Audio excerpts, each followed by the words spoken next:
Hey everyone, welcome back to another video. In this video, I'm going to be going over how to fix Mercari couldn't log in. Now this video is going to be particularly useful for individuals. Let's say that you're trying to log into Mercari and for some reason you can't log in. How do you actually go ahead and fix that? Now this video is going to be short, sweet, and simple, guys. There's not going to be a lot of steps involved. Now, in order to fix this, what actually ended up happening with me is that I was logged onto a VPN. So in order to log into Mercari, you actually need to turn off your VPN. And so with that, turn off your VPN and then see if you can log in. Additionally, you can try resetting your password and then see if that works. Other options that I've seen work for other people, they've actually uninstalled and reinstalled Mercari and then tried to log in.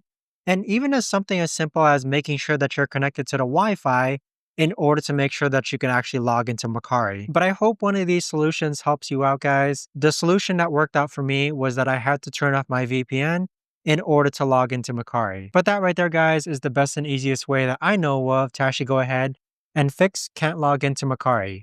If you guys know of a better or easier way to actually do this, let me know in the comments down below. I would love to know. Thanks so much for watching, everyone, and I'll see you guys all in the next video.